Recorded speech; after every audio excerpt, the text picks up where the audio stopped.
স্বাগতম বন্ধুরা। সক্রিয় শেখার কেন্দ্র অ্যাক্টিভ লার্নিং হাব এ তোমাদের সবাইকে স্বাগতম। এখানে আমরা মজা করে শিখি, গল্প, ছড়া, ছবি আর খেলাধুলার মাধ্যমে। নতুন নতুন ভিডিও দেখতে আমাদের সঙ্গে থাকো। ভালো লাগলে লাইক দিও, শেয়ার করো আর সাবস্ক্রাইব করতে ভুলো না। চলো আনন্দে। সিন্ডারেলা সম্পূর্ণ বাংলা গল্প। এক দেশে এক ধনী ভদ্রলোক থাকতেন। তার ছিল এক মিষ্টি ও দয়ালু মেয়ে, নাম সিন্ডারেলা। সিন্ডারেলার মা ছোটবেলায় মারা যান। পরে তার বাবা আরেকজন নারীকে বিয়ে করেন। সেই সৎ মায়ের ছিল দুইটি কন্যা। তারা দুজনই ছিল অহংকারী ও নিষ্ঠুর।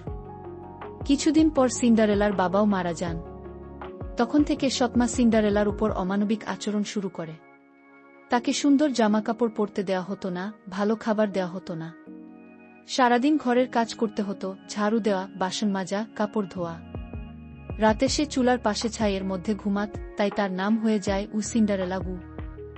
একদিন রাজপ্রাসাদ থেকে ঘোষণা এলো, রাজপুত্র একটি মহা নৃত্যানুষ্ঠানের আয়োজন করেছেন, যেখানে রাজ্যের সব তরুণীকে আমন্ত্রণ জানানো হয়েছে। রাজপুত্র তার ভবিষ্যৎ স্ত্রী খুঁজবেন। সৎমা ও সৎবোনেরা খুব খুশি হল। তারা নতুন পোশাক ও গয়না পরতে ব্যস্ত হয়ে পড়ল। সিন্ডারেলা তাদের সাহায্য করল, কিন্তু নিজে যেতে চাইলে সৎমা তাকে নিষেধ করল এবং আরও কাজ চাপিয়ে দিল। সবাই চলে গেলে সিন্ডারেলা একা বসে কাঁদতে লাগল।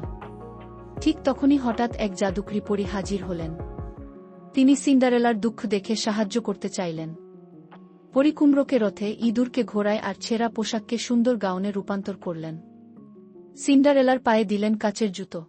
তবে পরী একটি শর্ত দিলেন, রাত 12টার আগে ফিরে আসতে হবে, নইলে সব জাদু ভেঙে যাবে। সিন্ডারেলা রাজপ্রাসাদের নৃত্যানুষ্ঠানে গেল।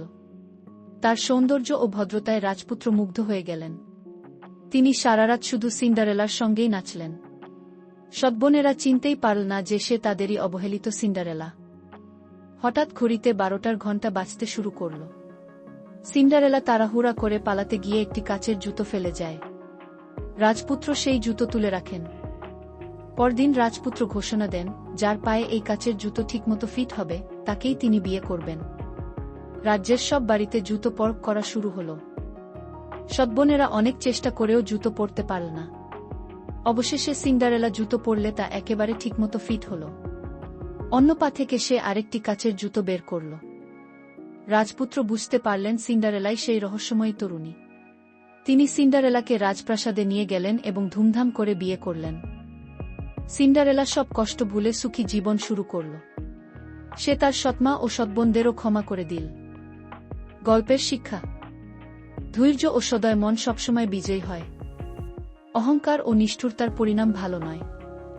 ভালো মানুষ একদিন অবশ্যই সুখ পায়।